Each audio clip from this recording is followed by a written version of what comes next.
I never thought I'd be sharing this, but here goes. I'm Ethan, 30, and the youngest of two. Always the quiet one, the peacemaker, while my brother Mark was Dad's golden boy. Mom passed recently, and she was the only one who really got me. Dad's always been distant, and both he and Mark are financially challenged, let's say. So for years, I've been quietly keeping them afloat, expecting they'd need a house soon. But the thanks I get. You won't believe what happened on my birthday. I walked in, surprised by the surprise banner. Then I saw the cake. Happy Trails, Ethan. It screamed in gaudy blue frosting. My stomach dropped to my knees. Dad clapped me on the back too hard. Big day, son. Time for you to fly the nest. Mark just smirked, avoiding my eyes. We've been meaning to talk to you about this. Dad continued, too cheerfully. It's time you moved out. We've already packed your things. A cold wave washed over me. Moved out? What? Where am I supposed to go? Don't be dramatic, Dad scoffed. You're making a big deal out of nothing. After everything we've done for you, providing a roof over your head all these years. I pay the mortgage, I blurted, my hands trembling so badly I had to clench them into fists. I pay all the bills. This is my home. Mark finally spoke, his voice dripping with fake sympathy. Ethan, this isn't about you. It's about what's best for the family. I need the space. I need Dad's support. So I'm just out. My chest tightened until I could barely breathe. After everything, all the sacrifices. You need to think about what's best for the family, Dad repeated like a mantra. Besides, you're 30, it's time. Why? Why were they doing this? Was I really that disposable? Was I just a walking ATM to them? A wave of nausea hit me. Looking at their faces, I realized this wasn't a sudden decision. This was planned. They'd been waiting for this. A slow burn of anger began to simmer beneath the shock. This wasn't new. This was just the latest, most blatant way they'd shown me I didn't matter. How can you do this to me?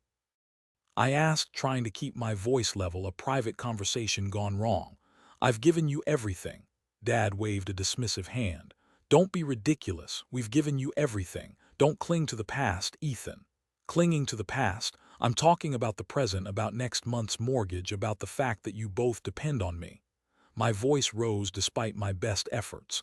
My face burned. Mark jumped in. Everyone has problems, Ethan. You're not special. We're family. We should support each other. False equivalence. Guilt tripping. My head spun. Support each other. I'm the only one doing any supporting. You two leech off me. The words exploded out of me, raw and unfiltered. Dad's face hardened. Watch your tone, son. We're family. We shouldn't argue. Arguing. This is about kicking me out on my birthday after years of me funding your lives. How can you even pretend that makes sense? My heart pounded like a drum against my ribs. Mark just looked away again. Look, I'm sorry you feel this way, Ethan, but it's not our fault you can't handle this change. Why are you bringing this up now? It's my fault your life is so perfect. Gaslighting, deflection. It was their greatest hits album. My throat closed up, words trapped inside. It was like I was talking to a brick wall. I stared at them, a hollow ache spreading through my chest. Was I really imagining things? Was I really overreacting? Maybe they were right. Maybe I was just being selfish. Fine, I whispered, the fight draining out of me. My hands wouldn't stop trembling. I turned and walked to my room, packed my things, the weight of their betrayal crushing me. I was defeated, but a tiny spark flickered within the darkness. This can't be right. A week later, a text from Aunt Carol. Family dinner Sunday. Your dad wants everyone together. It's been too long. My stomach clenched. Why was I still putting up with this? I pictured the scene. Dad holding court, Mark nodding along, Carol's well-meaning but clueless chatter. Then a flashback hit me. Christmas 5 years ago, Dad casually mentioning he miscalculated his spending and needed a small loan which I ended up paying back for him. It was a pattern etched in years of silent resentment. I texted back, I can't make it, Carol. Immediately my phone rang. Dad, Ethan, Carol tells me you can't come. Nonsense, we haven't seen you in ages. His voice was falsely jovial, but I could hear the undercurrent of command. Dad, I'm busy. Busy? On a Sunday? What could possibly be more important than family? More guilt. My temples throbbed. I have plans. A lie, but a necessary one. Plans? What plans? Is it a girl? You should bring her. Now that you're free and independent, passive-aggressive dig check. It's personal, Dad. I can't make it. Don't be like that, Ethan. Your mother would have wanted us all together. Remember how she loved these dinners. Remember when we had to drag you out of the pool because you were so busy having fun. It's like you're trying to erase her. Sentimentality bomb. My grip tightened on the phone. Dad, please, I can't. Fine, he sighed dramatically. But you're hurting me, Ethan, and your mother would be so disappointed. The call ended. I stared at my phone, a wave of exhaustion washing over me. A tension headache blossomed behind my eyes. Was I really hurting him? Was I being selfish? Another text. Mark, dude, what's the big deal? Just come, we miss you. Plus, Dad needs help with the grill. I ignored it. Sunday arrived. At 4:00 p.m., another text from Carol. We're saving you a plate, sweetie. Then at 5:00 p.m., a barrage of photos in the family group chat. Dad beaming beside the grill, Mark awkwardly holding a beer, Carol's blurry selfie. Each one a carefully curated message. See how much fun we're having without you. I muted the chat. At 6:00 p.m., a call from an unknown number. I ignored it, then another, and another. Finally, I answered. Hello, Ethan, it's Aunt Susan. Your father's very upset. He says you're being unreasonable. Why can't you just come to dinner? He's worried about you. You know you're his favorite. Recruiting reinforcements. Aunt Susan, I appreciate you calling, but I'm not going to discuss this with you. I'm busy. Busy doing what? Sulking. Don't be childish, Ethan. Family is the most important thing. I understand that, Aunt Susan, but I've already said I'm busy. I hung up. I turned off my phone. Later, I switched it back on. Dozens of messages, voicemails. I deleted them all without listening. I went to bed, the headache still pounding, but something was different. A tiny seed of defiance had taken root. I would not be guilted. I would not be manipulated. I wouldn't be answering the phone. I would choose when and how I engaged. The next morning, I texted Carol. Next time, please don't pressure me to attend. I'll reach out when I'm available. Small. Insignificant perhaps, but it was a start. A few weeks later, my phone buzzed. Unknown number. I almost ignored it, but something made me answer. Hello, Ethan dear, it's Mrs. Henderson. My breath caught. Mrs. Henderson, Mom's best friend. The only one who truly saw her and by extension maybe saw me too. Mrs. Henderson, how are you? It's been too long. Holding up, dear, holding up. Your mother, well, you know, but I wanted to reach out. I heard things from Carol about your birthday, about you moving out. Her voice was soft, laced with concern. A wave of shame washed over me. It's complicated. I minimized automatically. Complicated, honey, Carol made it sound like they threw you out on your ear, and on your birthday no less. It wasn't quite like that, I mumbled, hating the lie. We just needed a change. Ethan, she said, her voice firm. Don't you dare sugarcoat this for me. I know your father and I know Mark. They've always taken advantage of your kind heart. Hesitantly, I began to talk. About the years of financial support, about the constant subtle put-downs, about the feeling of being invisible, a ghost in my own life. It's like I'm just there to pay the bills, I admitted, the words tumbling out now, a dam finally breaking. Even Mom's funeral, they were more concerned about who was paying for the catering than actually grieving. I told her everything, the carefully constructed facade of family harmony crumbling with each sentence. There was a long pause on the other end. Then Mrs. Henderson sighed. Oh, Ethan, I am so sorry. Your mother, she knew. She saw it all. She worried about you constantly. Worried? I asked, surprised. Terribly. She knew Richard favored Mark, and she knew they both relied on you too much. She used to say you were the only one with a true sense of responsibility. She always said you were a peacemaker who deserved peace. That doesn't sound like my father. Everyone says I'm so much like him. Oh, Ethan, you're nothing like him. Your mother saw the strength and resilience in you that he never will. You know you're not responsible for their choices, right? A shaky breath. I don't know, maybe I'm just being dramatic. Dramatic? Ethan, they kicked you out on your birthday. That's not dramatic, that's appalling. That's not normal family behavior, dear, that's cruel. But they're family, I stammered, the ingrained justification rising to the surface. Family doesn't treat each other that way. You deserve to be treated with basic respect. If a friend or a coworker did this to you, would you accept it? The question hung in the air. No, absolutely not. Your mother always said you had a heart of gold. She worried they'd take advantage of that. She worried you'd never stand up for yourself. Mrs. Henderson continued, "Your mother wanted me to share a letter with you and give you something of hers when you were ready. I think now is the time. Would you like to come by tomorrow?" A new wave of emotion crashed over me, relief, validation, and a burgeoning sense of anger. "Yes," I said, my voice stronger now. "Yes, I would." That night sleep eluded me. Mrs. Henderson's words echoed in my head. "Not normal family behavior. You deserve to be treated with basic respect." It was like a fog was lifting, revealing the landscape of my life for what it truly was, a carefully constructed prison of obligation and guilt. The next day, I went to Mrs. Henderson's house. That was the beginning of understanding just how thoroughly I had been manipulated. I opened the safe deposit box with trembling hands. Inside, a thick envelope labeled "To my dearest Ethan." My mother's handwriting. Tears blurred my vision. I unfolded the letter, the familiar scent of her perfume wafting up to meet me. "My darling Ethan, if you're reading this, it means I'm no longer there to protect you. I've always worried about you, my sweet, gentle boy. You have such a kind heart, and I fear that Richard and Mark take advantage of it.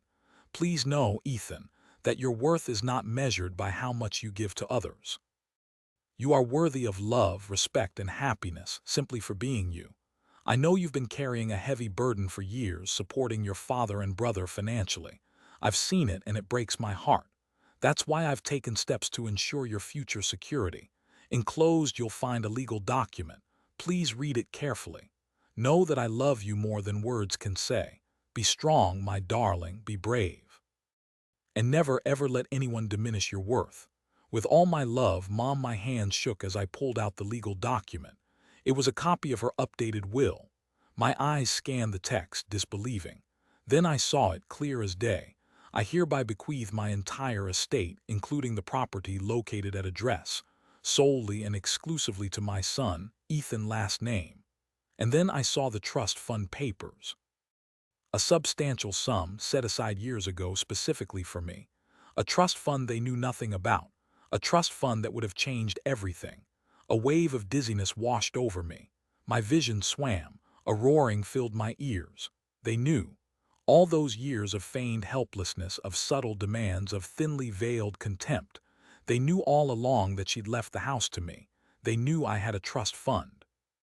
They had been playing me, manipulating me, bleeding me dry, knowing that I was the sole heir, that I had the means to stop them at any time. Something inside me snapped. It wasn't a dramatic break, not a Hollywood explosion. It was quieter, colder, a clean, precise severing. Years of resentment, of suppressed anger, of silent suffering, coalesced into a single, diamond-hard point of resolve. The fog lifted completely. The landscape was clear, stark, unforgiving. I stood up straighter, my shoulders back. The trembling stopped. My breathing evened out. I felt calm, a glacial calm that belied the storm raging within. I thanked Mrs. Henderson, my voice steady and even. She looked at me, her eyes filled with a mixture of relief and anticipation. "You okay, dear?" "I'm better than okay, Mrs. Henderson. I'm ready." I walked out of her house, the legal documents clutched in my hand. The sun beat down on my face, but I didn't feel the heat. I felt powerful. For the first time in my life, I felt truly, utterly powerful. I will not be their ATM anymore. I will not be their doormat. I will not be their victim. It is over. I am done. They will face the consequences. I will reclaim my life. I will make them pay. This is my house. This is my money. And I am taking back what is rightfully mine. No more. The next few days were a blur of activity. First, the lawyer. Mr. Davies, sharp-eyed and pragmatic, listened intently as I laid out the situation, presenting the will and trust documents. "They knew about this, didn't they?" he asked, his brow furrowed. I nodded, explaining their constant need for money, their insistence on me handling all the finances, their urgency for me to move out. "We can pursue legal action," he said. "For undue influence, financial exploitation, potentially even fraud. This could get messy." Messy was an understatement. I wanted justice, not just a payout. Next, the therapist. Dr. Ramirez helped me unpack the years of emotional baggage, the ingrained patterns of people-pleasing, the constant need for validation. "You've been conditioned to prioritize their needs over your own," she said gently. It's time to rewrite that narrative, Ethan. Time to set boundaries and enforce them. I researched everything: tenant rights, eviction laws, the legal definitions of financial abuse.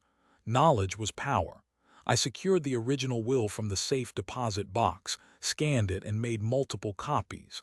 I changed my phone number, a symbolic severing of ties.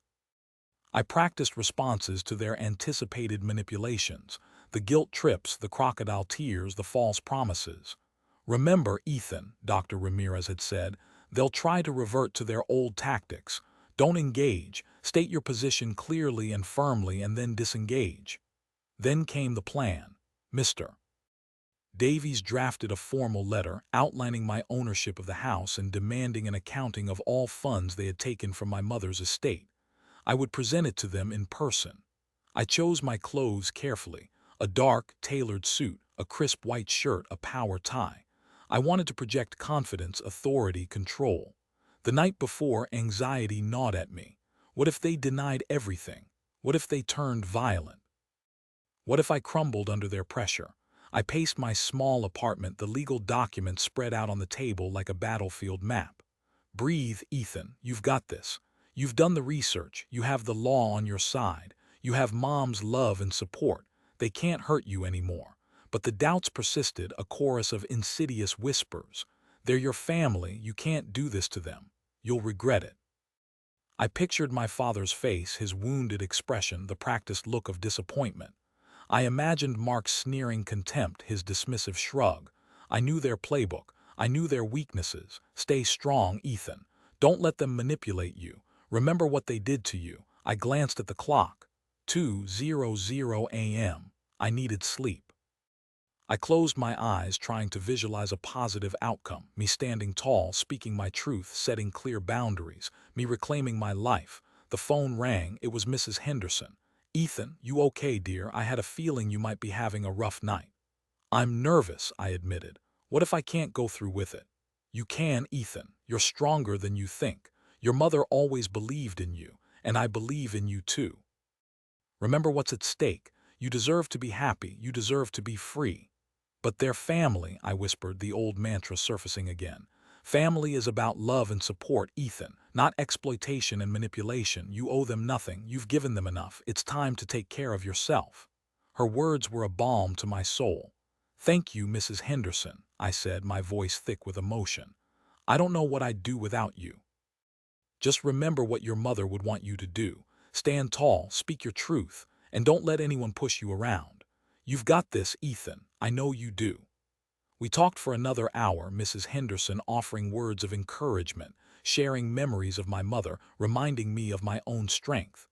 By the time we hung up, the anxiety had subsided, replaced by a sense of calm determination. The next morning I woke up early, the sun streaming through my window. I dressed carefully, meticulously, each movement deliberate and purposeful.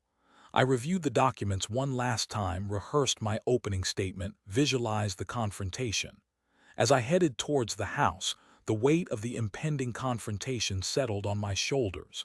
"This is it, Ethan. No turning back."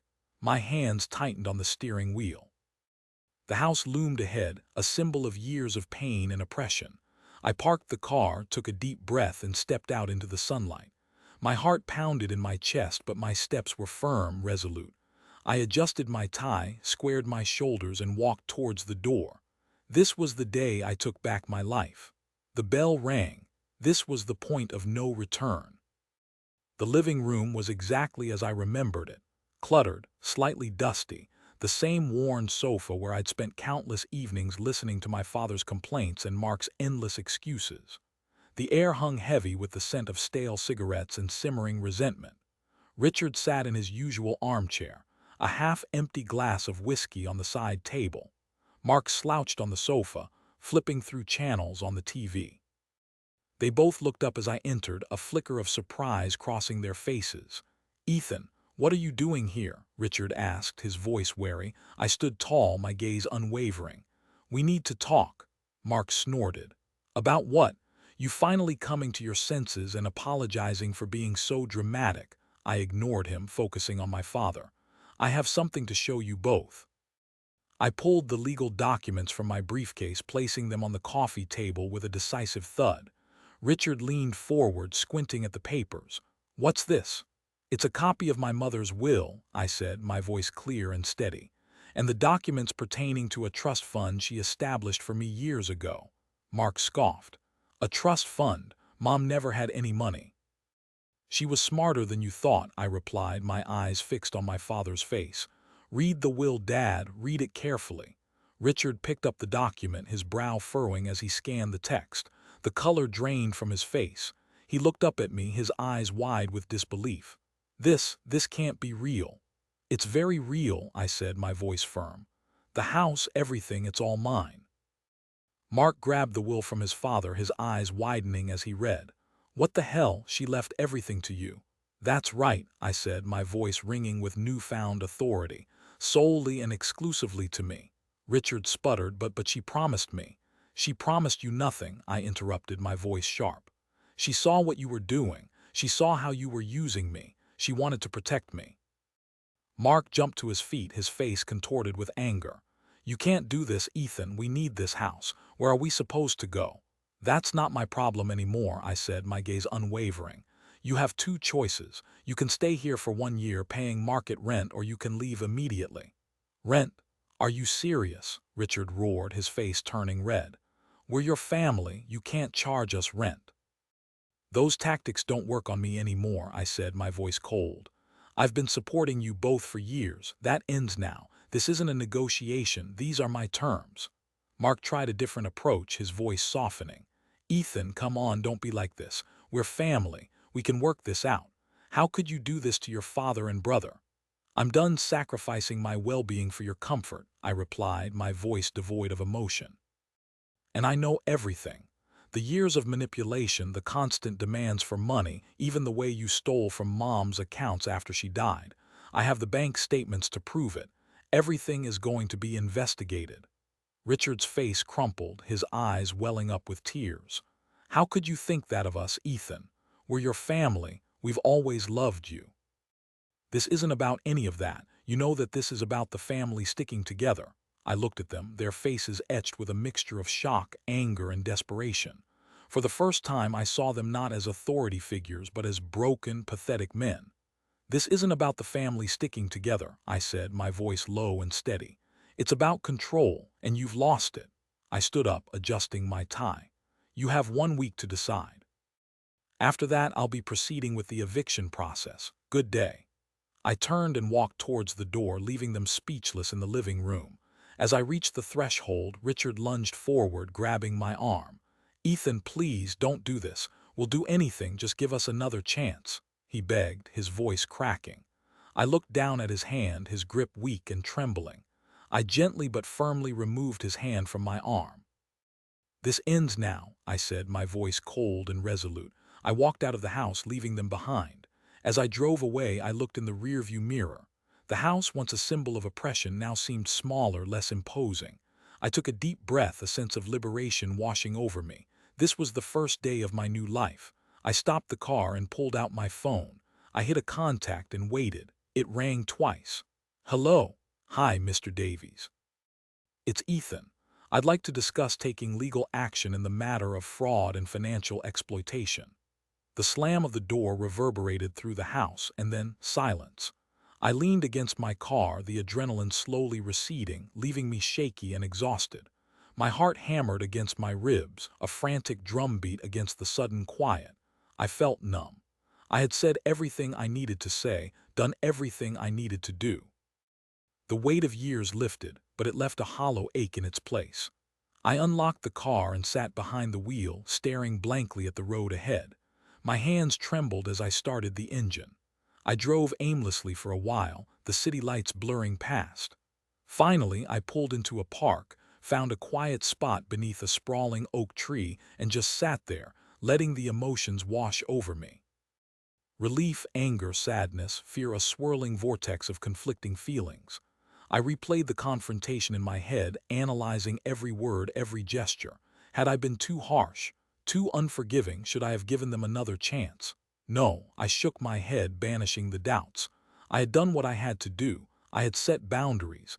I had stood up for myself. That was what mattered. I sat there for a long time until the first rays of dawn painted the sky. Then I started the car and drove home, a sense of quiet determination settling in my soul. 6 weeks have passed since that day. The fallout has been complicated. Richard and Mark initially refused to believe I was serious. There were angry phone calls, tearful voicemails, even a surprise visit to my apartment, which I promptly shut down. They tried every trick in the book: guilt, threats, promises of change. I didn't budge. Mark, surprisingly, was the first to crack. He started showing up at my door not with demands but with hesitant apologies. He admitted he'd been selfish and immature. He even started looking for a job, a real job, not just another get-rich-quick scheme. I was cautiously optimistic. Richard, on the other hand, remained in denial. He blamed me, he blamed my mother, he blamed the lawyer. He refused to acknowledge his own role in the situation. He saw himself as the victim, the wronged patriarch. I cut off all contact. The extended family was a mixed bag. Some, like Aunt Carol, sided with my father, accusing me of being cruel and ungrateful. Others, like Aunt Susan, expressed cautious support, acknowledging the years of manipulation they'd witnessed. My cousin, Sarah, became an unexpected ally, offering a listening ear and a much-needed dose of perspective. "You're doing the right thing, Ethan," she said. "Don't let them guilt you into going back." Finding a place to live was a struggle. My credit score took a beating from having to deal with my father and brother's poor financial decisions. Many landlords gave me the side eye and said no, but I eventually found a small studio apartment with an understanding landlord who didn't need to know my family history. I started therapy, Dr. Ramirez and I working through the years of emotional baggage. It was painful, digging up old wounds, but it was also incredibly liberating. I started to understand my patterns, my triggers, my vulnerabilities. I learned to say no, to prioritize my own needs, to value my own worth. I started exercising, eating healthy, and pursuing hobbies I'd long neglected. I reconnected with old friends, forging healthier, more balanced relationships. It hasn't been easy. There are still moments of doubt, moments of sadness, moments when I miss the illusion of family harmony. But I know I'm on the right path. I'm building a life based on authenticity, respect, and self-love. The legal battle is ongoing. Mr. Davies is confident we'll win, but it's a long and arduous process. The house is still occupied by my father and brother, although Mark is now contributing to the rent. I maintain a strict distance, communicating only through Mr. Davies. Sometimes, late at night, I lie awake, wondering if I did the right thing. Was it worth it, the pain, the conflict, the estrangement? Then I remember my mother's letter, her words of love and encouragement. I remember Mrs. Henderson's validation, her unwavering support. I remember the newfound sense of peace and self-respect I've discovered. And I know, without a doubt, that I made the right choice. The one-year lease with my father and brother ended, and I decided to sell the house. It was a painful but necessary step towards completely freeing myself from that chapter of my life. It sold for more than I expected, and I invested the money wisely, securing my financial future. Richard was evicted, but Mark, to my surprise, managed to find a stable job and his own apartment.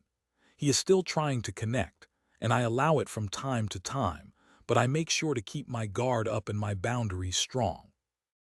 I can be civil, but forgiveness is not on the table. I have a life now, one that is truly my own. I've learned that family isn't always defined by blood. It's defined by love, respect, and mutual support. I've learned that I am worthy of those things. I've learned that I have the strength to stand up for myself, to protect my boundaries, to create a life that is authentic and fulfilling. My current emotional state is one of cautious optimism. I'm still healing, still growing, still learning. But I'm no longer the quiet, submissive peacemaker I once was. I'm a survivor. I'm a warrior. I'm a man who knows his own worth. I still struggle with guilt sometimes, wondering if I could have done things differently. Should I have tried harder to fix things? Should I have been more forgiving?